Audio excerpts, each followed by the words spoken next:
Bonjour les amis et bienvenue sur le journal d'Aurélie Laflamme du mois de novembre, partie 3. Nous étions rendus au mercredi 16 novembre. J'ai vu Denis Beaulieu parler à Marie-Claude un peu trop près. J'espère qu'il n'est pas en train de tromper ma mère. J'avoue que leur relation ne m'enchante pas. Plus que de voir des araignées géantes surgir plutôt, dans dessous de mon lit. Mais je préfère encore qu'ils sortent ensemble plutôt que de voir Denis tromper ma mère avec la prof de français.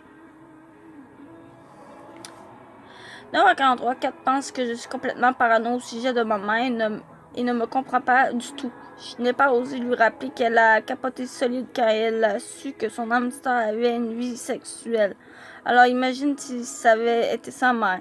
Je pense que Kat est très peu capable de se mettre dans la peau des autres. Il faut dire que se mettre dans la peau des autres, c'est littéralement impossible. À moins que ce ne soit dans de la peau d'animal. Si on n'est pas anti-fourrure. Je veux dire, se mettre dans la peau des autres en ayant une certaine sensibilité humaine pour ressentir ce que ses amis vivent. Si ça me dérange que ma mère sorte avec mon directeur, ce sont mes affaires. Et je redoute solide le jour où elle me dira au réveil ce soir, Denis Michou vient souper à la maison. Parce que ça a l'air que n'importe qui tripant sur une autre personne lui donne des petits noms doux complètement ridicules. Bref, quand j'ai dit à Kat que Denis Beaulieu trompait peut-être ma mère, elle n'a été d'aucune aide. Je croyais que tu ne voulais pas qu'ils sortent ensemble. Oui, mais je ne veux pas qu'il la trompe non plus. Tu n'es même pas sûr à 100% qu'il sort avec ta mère. Ça se pourrait, mais tu n'es pas sûr. Oui, mais ça se pourrait.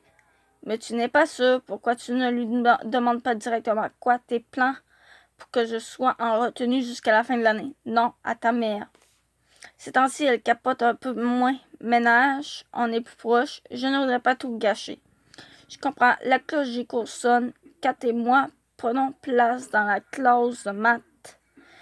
Tu sais qui est la nouvelle idole de ma soeur?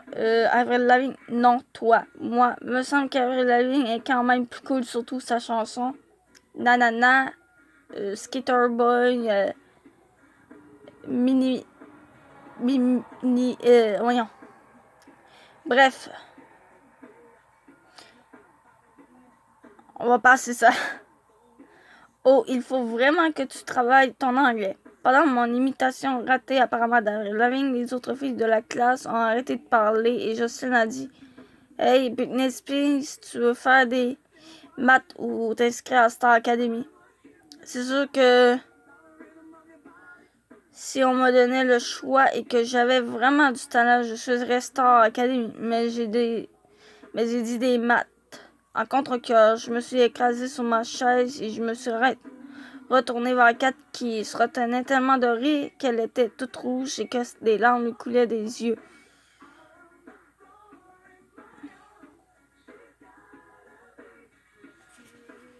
« 21h30, j'ai vérifié s'il y avait des araignées géantes sous mon lit jusqu'au cas. Vendredi 18 novembre, Kat est un peu triste parce que Truche ne veut pas la voir. On s'est obstiné longtemps au sujet de peut ou veut. Il n'y a qu'une lettre différente, mais ça change tout. Explication de Truche, il veut voir ses amis. Il paraît que depuis les dernières semaines, lui et Kat sont toujours collés l'un sur l'autre et qu'il est en manque de liberté. Je pense que les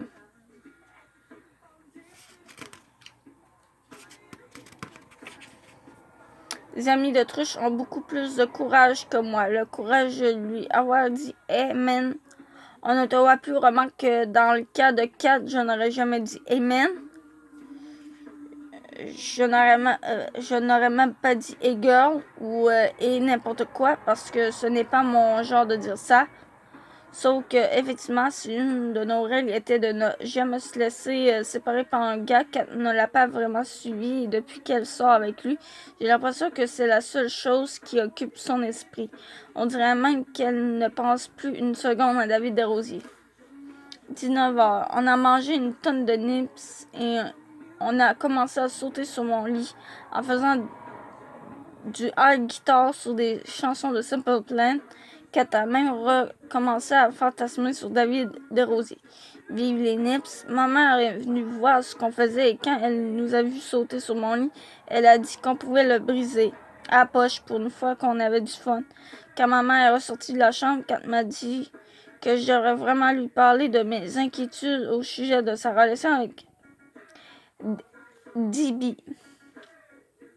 Denis Beaulieu plutôt. Tiens.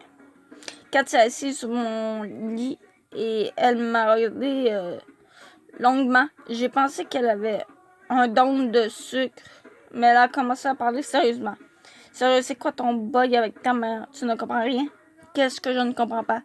Je veux qu'elle soit heureuse, mais quoi? J'ai peur que quoi? Coudonc, vas-tu me laisser parler? Excuse.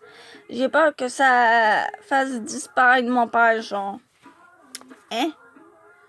Tu sais, quelques mois après sa mort, elle m'a laissé une photo et elle a caché toutes les autres. Elle les a cachées ou rangées, c'est pareil.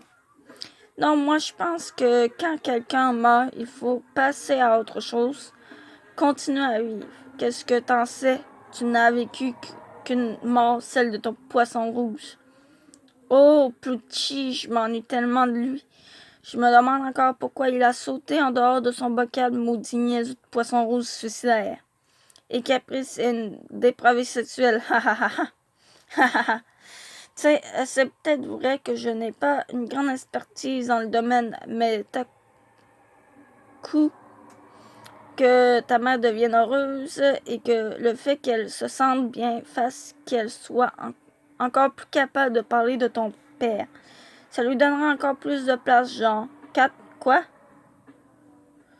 Comment t'as fait pour penser à ça? Bof, j'ai regardé des tonnes de télé-romans. Et tu veux qu'on appelle ton père avec Ouija? Et qu'on lui demande s'il est d'accord pour que ta mère se fasse son chum? Non, ça va être correct. Pause. En passant, pourquoi tu l'as appelé Pluchy? Plouch dans l'eau. Si dépasse Plouch, l'onomatopée ou Splatch, toi pis, tes mots en 100 piastres. Et on appelle Pluchy d'abord, on lui demande pourquoi il s'est suicidé. On n'a pas joué au Ouija, pfiou, et on a trouvé un article dans le Miss Institut comment le décoder. On a appris que quand un gars se passe la main dans les cheveux, ça veut dire qu'il est timide quand il parle avec les mains dans les poches. Il veut cacher quelque chose. Quand il se touche le nez avec l'index, ça veut dire que c'est un gars réfléchi. Mais s'il se gratte le nez, il est menteur. Mais s'il se gratte le nez avec l'index, ça veut peut-être dire que c'est un menteur, mais qu'il a pensé en son bon sens avant de le dire. Donc, c'est un menteur intelligent. Ok. Et moi, j'ai déjà lu à quelque part que si un gars embrasserait sur le nez, c'est un menteur aussi. Donc, du coup. 20h17. Kat a une illumination. Elle dit que lorsque Truche lui a dit qu'il préférait ne pas la voir parce que ses amis lui avaient reproché de ne plus passer beaucoup de temps avec eux, il avait les mains dans les poches et ensuite il s'est gratté le nez. Conclusion de Kat inspirée par le Miss, il est amoureux d'une autre fille, sauf qu'en aucun cas dans les magazines on a dit que tel signe veut dire qu'un gars est amoureux d'une autre fille. 21h34. Kat est repartie de chez moi déconfite. Je ne sais pas si c'est à cause d'une indigestion vu le nombre abusif de nips qu'on a mangé ou parce qu'elle croit vraiment que Truche veut casser. C'est peut-être aussi le souvenir de Pluchy. Ouais, me semble. Ouf. Faut que je fasse une petite pause. Samedi 19 novembre, excusez. Horreur et consternation. Maman porte des strings. Je les découvre en faisant le ménage. Denis Beaulieu ne veut pas que les filles en portent à l'école. Il y a des filles de 5e secondaire qui, au début de l'année, pour se démarquer, faisaient ressortir les bords de leur string de leur jupe. Personnellement, je trouvais que c'était l'heure de couper leur circulation sanguine. Mais j'oblige maman à en emporter. Franchement, je ne comprends rien. Mais il oblige maman à en emporter. Franchement, je ne comprends rien à l'amour. Tout le monde tripe là-dessus, l'autre.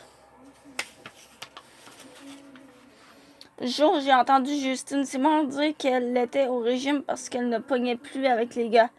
Elle a dit vouloir supprimer tout le sucre de son alimentation. Franchement, à choisir entre un chum ou des nips ou encore des jujubes, je choisirais les bonbons, c'est sûr. Je ne vois pas pourquoi on voudrait vivre quelque chose qui nous transforme soudainement en une autre personne tout à fait étrange. J'aurais préféré ne jamais découvrir que ma mère porte des strings. Je pense que ça peut me causer un traumatisme. J'ai appelé Kat pour qu'elle aille regarder quel genre de bobette portait sa mère et après un espionnaging de ninja, elle m'a rappelé pour me confirmer que sa mère portait des bobettes grandes comme des montgolfières. Zéro sexy. C'est ce que je pensais. J'ai passé ma soirée à faire des recherches sur Internet pour trouver une méthode de sublimation d'événements traumatisants. Il paraît que l'hypnose pourrait m'aider. J'ai essayé de m'auto-hypnotiser, mais c'était tellement ennuyant que je me suis endormie. Ouais. Je me suis dit que je m'étais peut-être endormie parce que je m'étais je sais pas ce que je portais pour dire. Auto-hypnotisée. Alors, je suis allée voir ma mère pour lui demander si j'avais fait quelque chose d'étrange dans la dernière heure. Genre, imiter le cri de la poule. Et elle m'a dit, et je cite, « Tu n'as rien fait de bizarre dans la dernière heure, mais tu es bizarre en ce moment. » J'ai failli répliquer, « Pas aussi bizarre que de porter des strings. » Mais je me suis abstenue. Je préfère garder l'affaire des strings pour le jour où j'aurais vraiment besoin d'un argument solide. Dimanche 20 novembre, il paraît que Truche avait les mains dans les poches en parlant à Kat parce qu'il cachait un cadeau qu'il voulait lui donner. Donc, ça prouve la théorie selon laquelle se gratter le nez est un signe de mensonge car il lui mentait sur le fait qu'il avait un cadeau pour elle. Hypothèse. Il se peut que Kat lui ait parlé de l'article, qu'elle lui ait parlé des comportements qui en disent long sur ce que pense une personne et qu'il se soit senti tellement mal qu'il a inventé qu'il avait un cadeau pour elle et ça confirme le fait qu'il est un gros menteur puant. Le puant est totalement gratuit. Le cadeau de Truche à Kat, un petit ourson laid avec un petit short sur lequel il écrit « Hi ». Cœur, ben là, le cœur, ça veut dire love. Donc, I love you. Le cœur dessiné, mais c'est...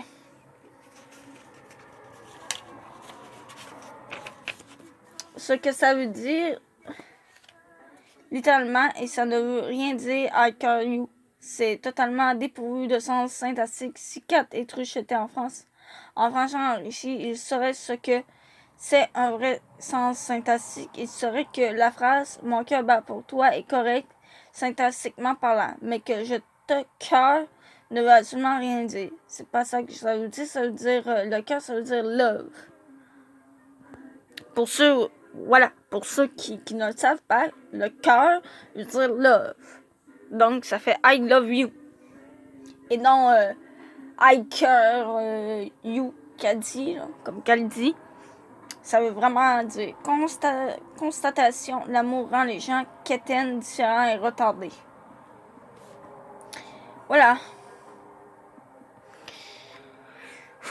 Lundi 21 novembre, j'ai toujours détesté l'école et c'est aujourd'hui que c'est absolument confirmé. Je me rends vraiment compte là, parce que ayant été pigée pour être la première à présenter mon exposé oral, je suis devant toute la classe, une feuille entre les mains et les jambes tremblotantes. 31 9 ans plus tôt. C'était ma première journée à l'école maternelle avant que je commence l'école. C'est ma grand-mère Charbonneau qui me gardait, excusez. Alors je n'avais pas vraiment les habitudes sociales des autres enfants qui avaient été élevés dans une garderie. Quand je suis arrivée à l'école, j'étais, disons, assez timide. Mes parents m'ont tous les deux accompagnée et je me suis tout de suite dirigée vers des jeux que je n'avais jamais vus de ma vie. Mais la maternelle m'a vite ennuyée. Ça ne faisait que 2 semaines qu'on était là que l'éducatrice nous a demandé de prendre un catalogue et de découper tout ce qu'on voyait de jaune. J'ai laissé le catalogue pour aller jouer à d'autres jeux plus intéressants selon mon goût personnel. L'éducatrice est venue me voir et m'a demandé pourquoi je ne découpais pas les éléments jaunes dans le catalogue.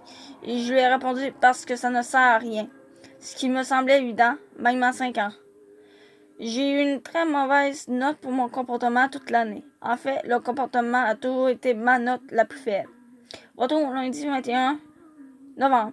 Je suis dos au tableau face à la classe. Je ne suis pas capable d'empêcher mes jambes de trembler. Je n'entends que le bzzz émis par les néons de la classe. Parlant de néons, quelle forme d'éclairage poste? Oups, focus. Aurélie, quand tu veux. J'aimerais répondre que justement, je ne veux pas. Je ne veux pas faire mon exposé oral. Je n'ai aucune amie dans la classe enrichie. Si Kat était là, au moins je pourrais la regarder. Je dois faire un exposé sur Saturne. J'ai choisi ce sujet en raison de ma nouvelle fascination pour les confins de l'univers. Et puisqu'elle était dans mon signe astrologique le mois dernier, ce qui m'a causé, disons, divers soucis, selon Kat et ses croyances, je voulais en savoir plus sur cette planète. Mais je ne dirais pas ça dans mon exposé. J'aurais l'air de croire aux phénomènes surnaturels.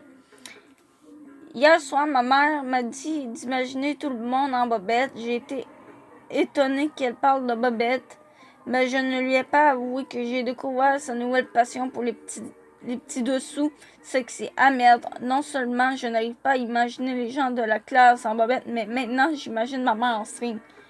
Ok, je me lance. 3, 2, 1. Je vais vous parler d'une planète, c'est Saturne. Fait que Saturne est la 6e planète du Soleil. On peut s'en souvenir facilement grâce à la phrase « Mon vieux, tu m'as jeté sur une nouvelle planète » ou « Mon vieux, tu m'as... » Plutôt, c'est pas « Mon vieux », en tout cas.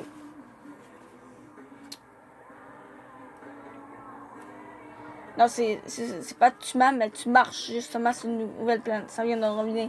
Nous autres, c'est ça qu'on a dit. Ouais, c'est ça. Nous autres, pour nous faire rappeler, ben, c'était mon vieux, tu marches justement sur une nouvelle planète. Ça marche aussi. On prend chaque première lettre et c'est un aide-mémoire pour chaque planète du système solaire, genre M pour Mercure, V pour Vénus, T pour Terre, l'autre M pour Mars, J pour Jupiter, S pour Saturne. Mon sujet, puis nanana, en tout cas, ben, vous devez le savoir vu qu'on l'avait appris en secondaire 1, mais bon, je ne sais pas pourquoi je répète ça. En tout cas, c'est la 2e plus grosse planète du système solaire. Ça, il n'y a vraiment pas de truc pour la retenir, haha. Dans mes pensées, j'imagine que je suis dans un vaisseau spatial et que j'explose. Pataouf. Pour, il me semble, Jupiter, c'était lequel quelque chose, non? Ok, c'est Saturne. Moi, j'avais choisi Jupiter. Jupiter, c'est la première planète. La première planète grosse. En tout cas, planète grosse. C'est la première planète grosse. Non. Je continue. En tout cas, je regarde ma feuille de notes. Galilée fut le premier à l'observer à travers un télescope je regarde sur ma feuille 1110. Je ne sais pas du tout pourquoi j'utilise le passé simple, ni pourquoi je parle avec un petit accent français. C'est une planète qui a longtemps été incomprise à cause des anneaux. De ces anneaux, je crois que le passé simple arrive dans ma bouche pour les bouts que j'ai trop appris par cœur. Tout le monde pensait que Saturne était la seule planète à avoir, mais là, il y a eu d'autres recherches, puis là, en 1977, un mince anneau fut découvert autour d'Uranus. Et un peu plus tard, je regarde ma feuille Jupiter et je regarde de nouveau de Neptune. Puis en conclusion, Saturne était en cancer en octobre et ça a causé toute une commotion pour les natifs de ce signe. Dans mes pensées, j'imagine que je suis Pluchi et que je saute hors de mon bocal pouf! Oui, finalement, oui, ça je peux vous le dire, Jupiter, oui, il y en a. Jupiter en a des anneaux. Elle est très très petite, mais en a une. Je suis dans ma chambre sous mes couvertures cachées du reste du monde. Je me demande s'il y a d'autres personnes dans le monde qui ont été humiliées publiquement aujourd'hui. Quand je répétais mon exposé oral devant ma mère, tout se passait super bien. Mais devant les bolets en français, ça n'a pas fonctionné du tout. Et c'était quoi cet accent de français de film doublé? Poche que j'ai utilisé les rapports. Je suis comme Saturne, sauf que moi, mes anneaux, ils sont dans mon cerveau. Ma mère m'a demandé comment s'était passé mon exposé oral. Je lui ai répondu que j'avais imaginé tout le monde avec ses bobettes. Non, ce n'est pas vrai. J'ai répondu que ça avait mal été et que c'était sûr que j'allais couler. Bon, du coup, c'est ainsi qu'on termine la vidéo. Je vous dis à plus et on se retrouvera dans d'autres vidéos.